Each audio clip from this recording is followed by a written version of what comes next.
Welcome to Off the Page, the show where we talk with Colorado authors to get the story behind the story. My name is Stacy McKenzie. I'm a librarian here at Mamie Doud Eisenhower Public Library in Broomfield. And today I'm so happy to have two wonderful authors on the show. Later on we're going to be speaking with Bonnie McCune, but first I have Richard Rieman. Hi Richard, how are you? Hi Stacy, great to be here. I saw your book and I thought, what an interesting topic. Very book related, but technology related. So I said, we're going to have him on the show and we're going to talk about this audiobooks and the big boom of audiobooks. Richard, I love to ask authors, what did you do before you were an author? And in your case, before you were a full-time audiobook narrator? Well, I started in radio at WLS in Chicago when it was the Big 89 when I was 19. And then went on to WMAQ when it was going to make you rich as a country station in Chicago. RKO Radio Networks in New York. I was Washington Bureau Chief for RKO during the Reagan administration and traveled the world with the president and produced Saturday morning radio addresses for him. How exciting! Yeah, it was a great time. Back when every station had to carry radio news, there were a lot of jobs and a lot of opportunities. I always love to ask the authors what other careers they've had because everybody could be an author and every author has such an interesting background. You were telling me earlier that you attended a reading and that you experienced a table full of all different types of people that were authors. Yeah, it's great meeting authors locally. I was at the book bar and there was a physicist and a nurse and a second grade teacher, and they were all authors. Yeah, isn't that great? It's fascinating. Let's jump into the topic of your book, and that is the author's guide to audiobook creation. So we're talking about an author who has a book, but they want to make an audiobook version. What made you decide we needed this book in our lives? Well, I've spoken to many authors. I've narrated a lot of books, about 40 books now on Audible, which is owned by Amazon, and just the fascinating stories that I hear. I wanted to be their storyteller. I wanted to be their voice or bring them into a local recording studio so they could tell their story. Mm-hmm. And that's what I've made a full-time profession now. Wow. And it's such a unique topic. There's really nothing else out there about this topic in a book format. Yeah, people don't realize how fast audiobooks are growing. They are the new ebooks. Basically, ebooks are kind of on their way out. People realize how difficult it is to read an ebook, especially over a long period of time. The eye strain is tough. And now with audiobooks on your smartphone, with the growth of podcasts, so people, even the younger generation, thinks in terms of audiobooks being long podcasts. Yes. There's tremendous growth, 20% year over year growth in sales in audiobooks. Audible downloads were up 38% last year. Yes. So it really is exploding. I am an Audible subscriber and I love podcasts too, so I totally get it. Okay, so, Richard, should all authors consider doing an audiobook? Most authors should have an audiobook. The top genres are mystery, suspense, science fiction, bestsellers. You know, if your book sells a lot of copies, basically your audiobook will sell a lot of copies. The fastest growing genres are young adult right now and romance in all degrees of blushing. Yes. Yeah, into the erotica. There's a lot of growth in that area too. Some books don't lend themselves to audiobooks. Picture books, cookbooks, you know, the textbooks, books that are heavy on charts and graphs, just don't belong as audiobooks. But most, the story really should be told out loud. Yeah, for nonfiction books also? Absolutely. Nonfiction books are great because, especially with busy people with no time, this gives them the opportunity to hear a book they normally would not have time to read because they're listening during their commutes, They're listening when they're multitasking, doing other things. Yes. I listen when I'm gardening. I Mm-hmm. like to do that outside. So about the reader for an audiobook. I know I love when an autobiography is read by the person who wrote it, Mm-hmm. but when should you consider maybe having another reader do your book, or should the author always read their book? Well, authors can read their own books. It's not always the best option. If an author has a background as a public speaker, has any acting or voice acting experience, even teaching, where they're used to speaking, then they should do their own book. Celebrities obviously are good at reading their own books. But otherwise, that's why there are professional narrators, particularly with fiction when you have to do characters. If you don't have an acting background and there are 20 different voices in your book, you probably want a professional to do it. And it's not that expensive to do. It's hundreds of dollars, perhaps thousands, when it used to be $60,000 or more to do an audiobook. Wow. And it still is in the Hollywood versions and the major publishing companies. But now the growth of self-published audiobooks has meant that prices have come down. People are doing them from their home recording studios, in some cases walk-in closets that they've made acoustically sound good. And the growth in audiobooks is staggering. So the opportunity for authors to find a good narrator out there is really there. What do you say to people who say reading an audiobook or listening to an audiobook is not really reading? Well, books are storytelling. Audiobooks are telling the story out loud. Of course, it's not exactly reading, but studies have been done that show the retention from an audiobook can be higher than reading the book itself, because people can get immersed in the characters and the story and the different voices. Yes. And a lot of times for a difficult book to read, something that especially in school kids might be challenged by, having it done as a performance is much better. Yeah. Yeah, I agree. I really love audiobooks, and I really do make that connection with the book, just as I do with books that I read. I agree. So what if someone decides that they think they've got a voice for audiobooks? What would you suggest as an audiobook narrator yourself for someone who's wanting to break into this as an industry? Well, there are several opportunities to volunteer first. Learning Ally, Colorado Talking Library, hire volunteers as narrators. And you can get experience reading books out loud there. Plus, you help the visually impaired to have the books that they need. Getting a good voice acting coach, specifically who teaches about audiobooks, is always a great idea. Edge Studio is one of the major studios in the country that provides classes and instruction. So there are opportunities online, lots of videos about how to narrate audiobooks, and even the ACX site itself, acx.com, run by Amazon, has a tremendous amount of information on how to become a narrator. Now, you talk about 10 things you never knew about audiobooks. Yeah, 10 crazy things about audiobooks. 10 crazy things about audiobooks. Give us a couple interesting ones. Well, audiobooks were illegal for sighted people to buy for many years. When they started out, it was illegal until shortly after World War II ended, because the unions and the publishers thought they would cut into the sales of books. So they wanted to limit audiobooks, which were then on LP records, to only the visually impaired.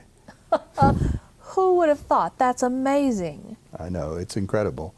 And the fact for libraries are still the source of 40% of all audiobook listening right now. Yep.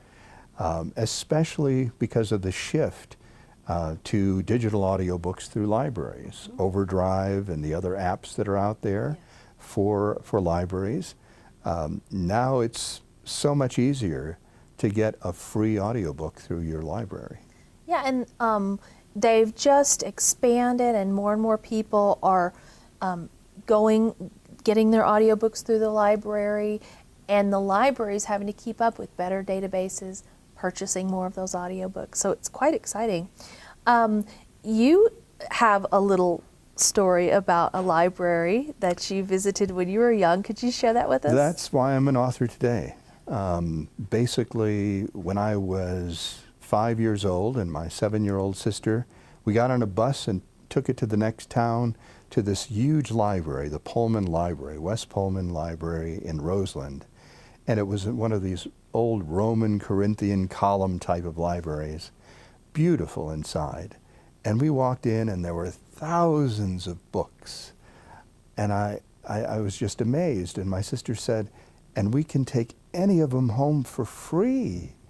And I walked out with 5 books in my arms with a smile on my face, and I grew up in a library. I love that story. Thank you for that. That's what it's all about, I think. So you are very busy. Thank you again for coming and visiting us. What projects are you working on right now? Give us an idea what you're doing. I just finished with bringing an author, a local author, Matthew Taylor, who wrote Goat Lips about, it's a humorous book. He's about his tales, being an Englishman coming to America, and his best acting job was being the lips of a goat in a Budweiser commercial on the Super Bowl. And we recorded him in the studio, and his book is coming out really soon, and it's just wonderful, very funny. I am narrating The Incurables by a local author, John Bassoff, which is the story, and you have to be into horror, of a psychiatrist who's going across the country curing the mentally ill, one ice pick lobotomy at a time. Oh my. And at the same time, I just finished the story Jack and the Bean Chair, where I'm a 9-year-old boy who gets lost in a haunted furniture store. Oh. So, yeah, it's a quite a wide range of books that I get to read, because I just love meeting authors locally at reading events, book reading events, at Tattered Cover and Book Bar, at the library events like the Broomfield Library holds, met many authors there. And Colorado is just a great place for authors.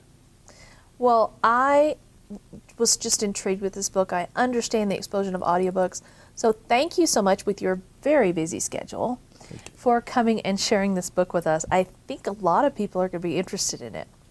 Well, thank you. I hope it helps, because it really goes into how to create an audiobook and how to make money doing audiobooks, which is what everybody really wants to know. It's true. That's true. Thank you so much. Thank you. Join us after the break when we'll be talking with Bonnie McCune.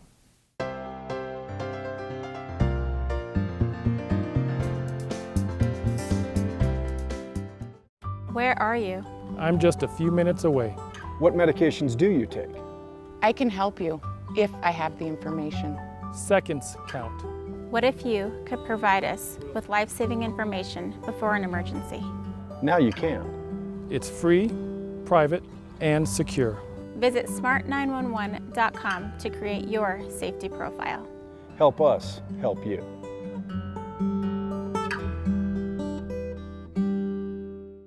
Welcome back to Off the Page. I'm so happy to be talking with Bonnie McCune. Hi, Bonnie. Hi, great to be here. I'm so glad to have you here. We have a lovely selection of your books here. I wanted to ask you about your library connection, because our first author had a library story. I, of course, have a library connection. What is your library connection?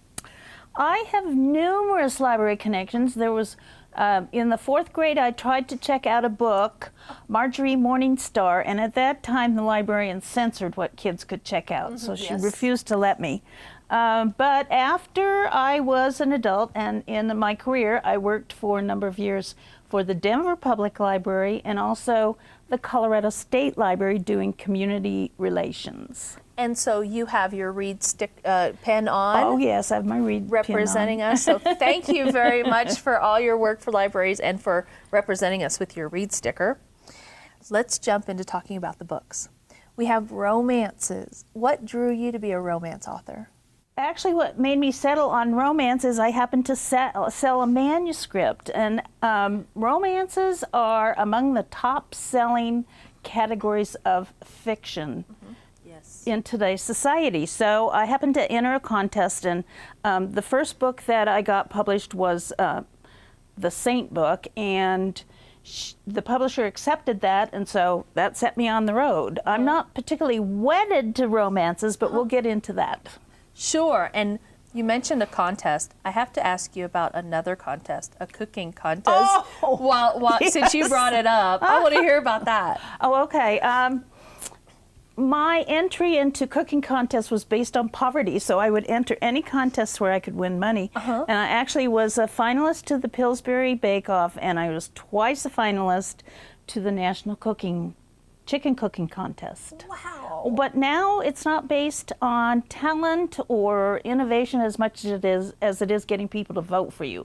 So I've kind of moved away from those. Okay, but that is so exciting that you have those two claims to fame too. I love that story.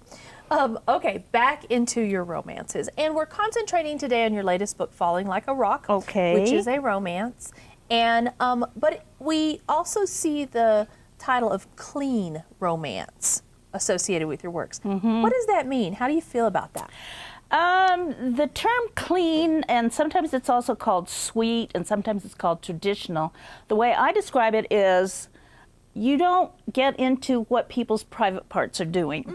It's based on the emotion, and depending on the author, there can be very intense emotion, but there's always a love story, and you always have to have a happily ever after. So people can normally let their 12-year-old kids read them if they want to, and there's nothing really to blush at in them. Nice, very nice. And so tell me about the story in Falling Like a Rock. This gets into the creative process too. Okay. Years ago, there was an article in the Denver Post about a group in Leadville that got together to lose weight. The whole town got involved in it. And that fascinated me so much that I thought, gee, that would make a great plot for a book. So actually, there's a weight loss contest in Falling Like a Rock. Okay. But it's based on a young woman who loses her job, loses her boyfriend, moves to a tiny little mountain town, and of course, falls in love with the mayor. Oh, the mayor. Yes. Oh, well, even better. Moving on up there. That's fabulous. You have another book, A Saint Comes Stumbling In. Is that another romance? Yes, actually, well, the Irish one is not a romance because Okay. it ends unhappily. Oh. But the other three are romances. They end happily. yes. Okay. Tell us a little bit about the other books and maybe a little bit of the plot lines of those. Okay, A Saint Comes Stumbling In is the one that I wrote. I probably wrote that 20 years ago and kept sending it out and sending it out. And it's about a young woman who loses her husband, and her old high school friend turns out to be her romantic interest.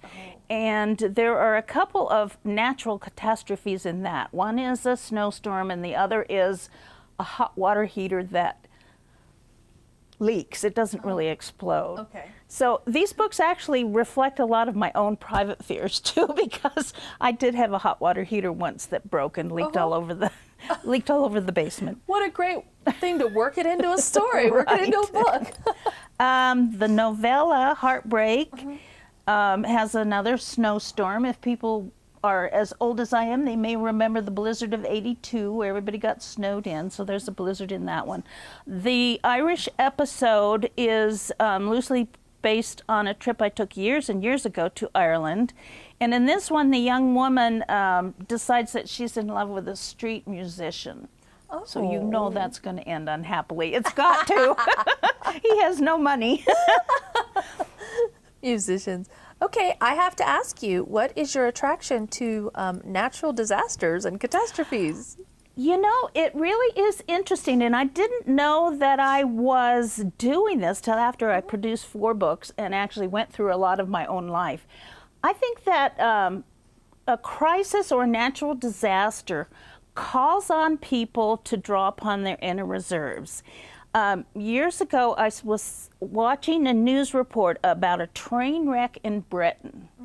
And they interviewed people who had been on in the train wreck and had survived. And person after person after person mentioned a man whose last name was Batchelor.